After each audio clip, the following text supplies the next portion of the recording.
प्यारे बच्चों, कक्षा 12 नागरिक शास्त्र की कक्षा में मैं शैलेंद्र चौधरी, प्रवक्ता, पटेल स्मारक इंटर कॉलेज, पटेल नगर, भटहट, गोरखपुर, आपका स्वागत करता हूँ। बच्चों, आज हम खंड खा स्वतंत्र भारत में राजनीति नामक पुस्तक के अध्याय 6 लोकतांत्रिक व्यवस्था का संकट, इस अध्याय के भाग 2 को पढ़ेंगे। भाग 1 में आपने इसके पहले पढ़ा,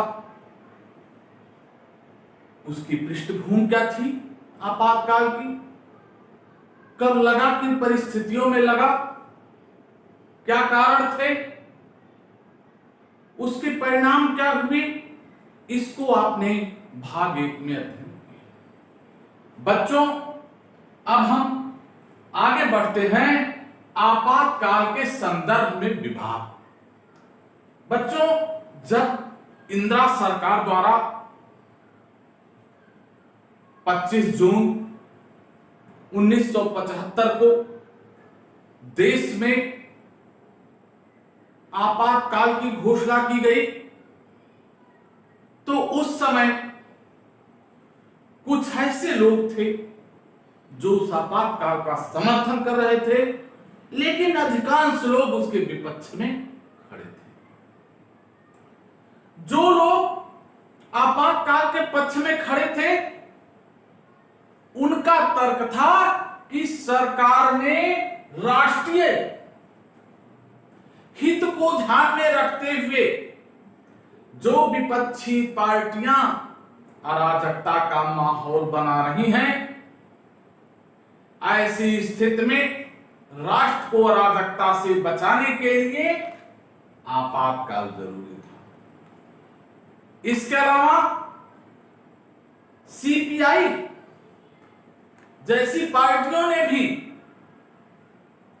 सरकार के इस फैसले का समर्थन किया कि राष्ट्रीय सुरक्षा को बनाए रखने के लिए सरकार ने सही समय पर सही कदम उठाया, क्योंकि विपक्षी दल सरकार के विरुद्ध एक ऐसा माहौल बना रहे हैं जिससे कि राष्ट्रीय सुरक्षा को खतरा हो सकता है। यह भी मानते थे कि ये विदेशी ताकतों से प्रेरित आंदोलन है। बच्चों, लेकिन ये मानने वालों की संख्या बहुत सीमित थी। बहुत सीमित लोग सरकार के इस कदम से सहमत थे। दूसरे, एक बहुत बड़ा ग्रुप, देश का एक बहुत बड़ा समूह, जिसमें सभी विपक्षी पार्टियों के नेता शामिल थे, वो आपातकाल के विरुद्ध थे। उन लोगों का तर्क था कि जो उस समय आंदोलन चला, स्वतंत्रता के बाद से लेकर इस लोकतांत्रिक देश में लगातार आंदोलन होते रहे हैं। कभी भी सरकारों ने उन आंदोलनों को दबाने के लिए अलोकतांत्रिक कदम नहीं उठाया। जनता को लोकतंत्र में यह अधिकार है कि वे सरकार की गलत नीतियों का विरोध कर सके। यह अधिकांश लोगों का मानना था, और इस आधार पे उन लोगों ने तर्क दिया कि सरकार ने जो कदम आपातकाल को लागू करने के लिए उठाया वो पूर्णतः गलत है। इसके अलावा बिहार और गुजरात में जो आंदोलन हुआ और उसके प्रभाव पूरे देश में देखने को मिले, वह कहीं से भी हिंसक नहीं था, ना ही वह कहीं बाहर से समर्थित आंदोलन था। वह स्वतः स्फूर्त आंदोलन था, और इस आधार पे कि उन छात्रों, मजदूरों और किसानों, बेरोजगारों के आंदोलन से राष्ट्रीय सुरक्षा को खतरा पूर्णतः निराधार। इस तरह पूरी विपक्षी पार्टियां एक होकर उसका मुकाबला, उस आपातकाल का मुकाबला करने के लिए उठ खड़ी हुई। बच्चों, आपातकाल के दौरान हुए जो कार्य हैं उसके बारे में अगला पढ़ा जाए। बच्चों, एक चीज ये समझ में लीजिए कि जब कोई गलत करता है तो अपने गलत कार्यों को छिपाने के लिए कुछ अच्छा करने की कोशिश करता है। आप लोग हो, कोई गलती हो जाती है तो क्या करते हो?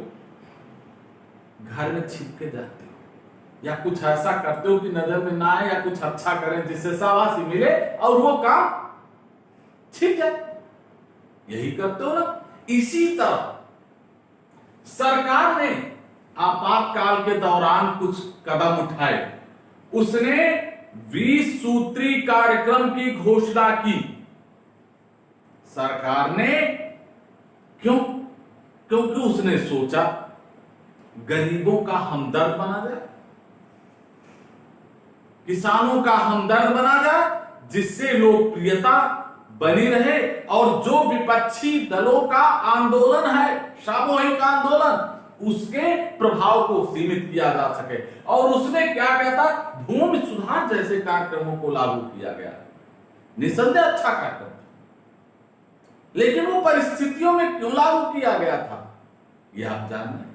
क्योंकि आपातकाल के दौरान सरकार को अपनी लोकप्रियता बढ़ाने के लिए कार्य करना था। इसके अलावा सरकार ने एक और कदम उठाया। गरीबों के हित में ध्यान में रखते हुए उसने बंधुआ मजदूरी की समाप्ति घोषणा कर दी। जो बंधुआ मजदूरी मतलब समझते हो ना, गांव में आप लोग रहते हो, अधिकांश लोग रहते हैं, उनके घर पे काम करने वाले। पहले क्या होता था, अपने घर पे पूछिएगा, मजदूर रखे जाते थे, कहते थे मेरा आदमी कहा जाता था ना। वही बंधुआ मजदूरी को समाप्त की घोषणा इंदिरा सरकार ने किया। एक तरह से बच्चों, ये जो बंधुआ मजदूरी थी ये दास प्रथा के जैसी थी, जिसे स्वतंत्र भारत में मौलिक अधिकार जिसे प्राप्त है, यह स्वीकार नहीं किया जा सकता किसी लोकतांत्रिक देश की व्यवस्था में। तो इसकी समाप्ति घोषणा। भू पुनर्वितरण की व्यवस्था की गई। भूमियों के पुनर्वितरण की, भूमिहीनों को जमीन देने की, सीलिंग करके। अर्थात सीलिंग का मतलब आप लोग जानते होंगे, जिसके पास ज्यादा जमीन है सरकार उसकी जमीन को अपने पास रख लेती थी और उसके बाद उसको गरीबों में बांटती थी, भूमिहीनों को बांटती थी जिसके पास भूमि नहीं है। तो उस व्यवस्था को इसने आपातकाल के दौरान लागू किया। इसके अलावा जो खेतिहर मजदूर थे उनकी मजदूरी पर पुनर्विचार करते हुए एक नए सिरे से उसे निर्धारित करने का प्रयास किया गया। 20 सूत्री कार्यक्रम के अंतर्गत सरकार ने और अनेक कदम उठाए। बेरोजगारों के लिए भी उठाया, स्वरोजगार की योजनाएं भी आई।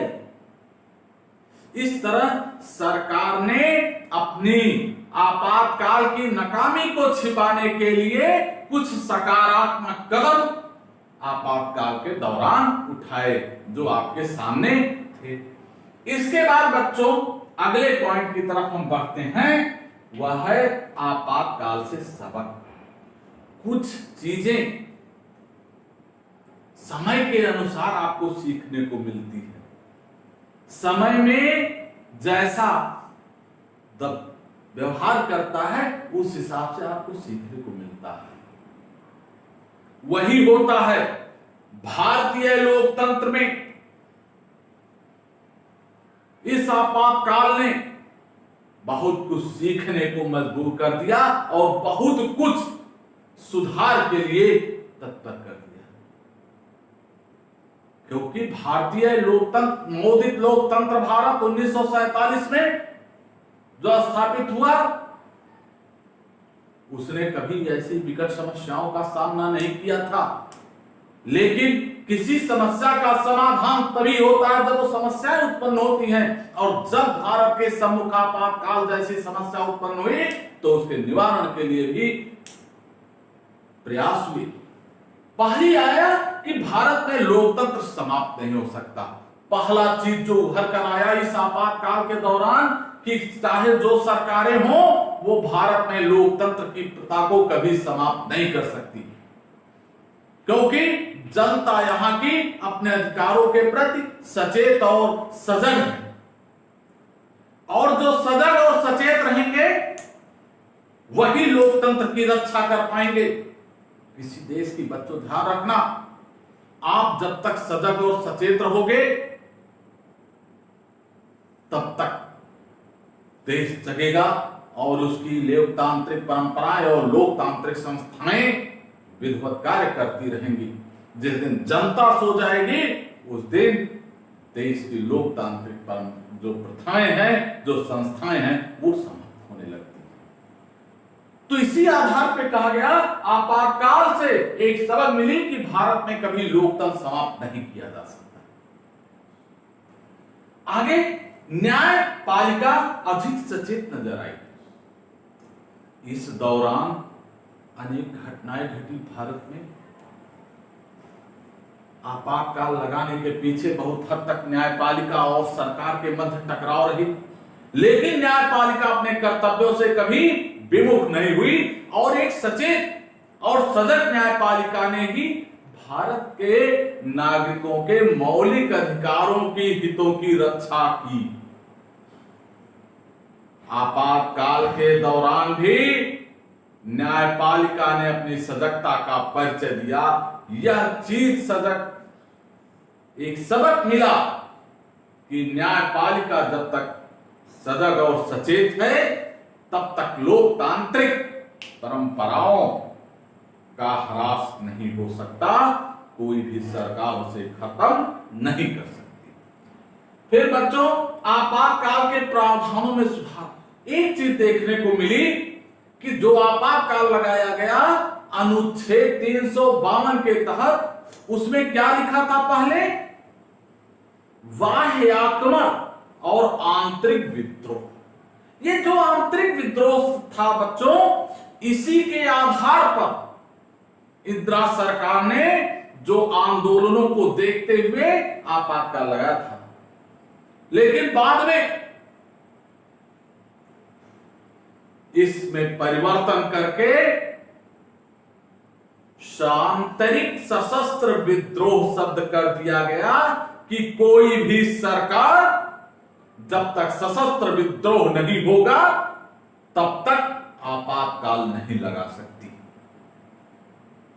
इस तरह बच्चों ये जो आपातकाल के दौरान हमें ये सजग जो मिला सबक वो बहुत महत्वपूर्ण था।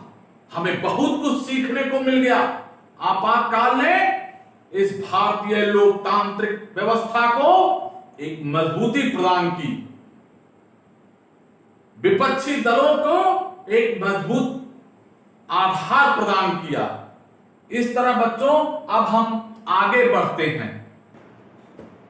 अगला बिंदु है आपातकाल की बात की राजनीति। बच्चों जो आपातकाल लगा उसके बाद अनेक राजनीतिक परिदृश्यों में बदलाव हुआ। वो कौन से बदलाव थे? जो पहला चीज आया कि सरकार दबाव के कारण, आम जनता और विपक्षी नेताओं के दबाव के कारण बढ़ते जन संतोष को देखते हुए जनवरी 1977 में यह फैसला किया कि चुनाव होगा। ये चुनाव का फैसला इतनी जल्दबाजी में लिया गया क्योंकि इंदिरा सरकार ये चाहती थी कि विपक्ष को उनकी तैयारियों के लिए कोई मौका ना दिया जाए। और मार्च 1977 में चुनाव की घोषणा हुई। जो चुनाव संपन्न हुए, विपक्षी दलों ने इस अल्प अवधि में भी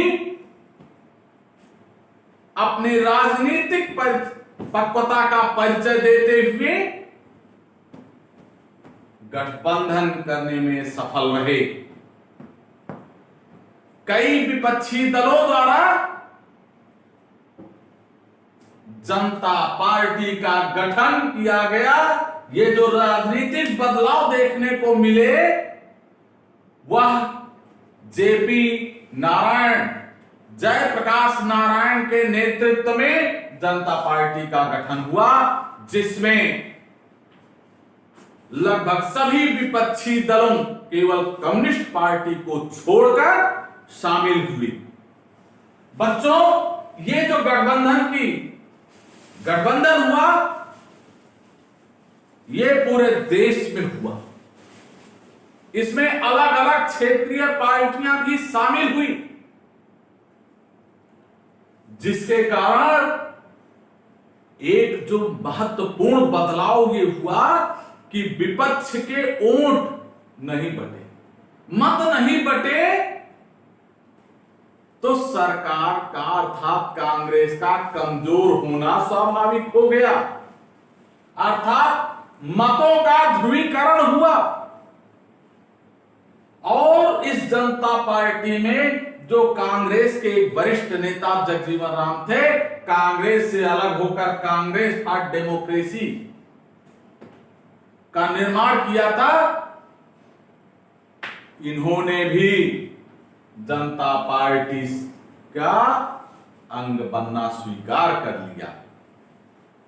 इस तरह यह भी हुआ कि अब इसमें बड़े बड़े नेता मोरारजी देसाई, चौधरी चरण सिंह, जगजीवन राम, जयप्रकाश नारायण, ये सभी एक मंच पर एक साथ उपस्थित थे, केवल साम्यवादी दल को। अब जो चुनाव संपन्न हुआ बच्चों, इस चुनाव के परिणाम आशानुरूप ही रहे। क्यों?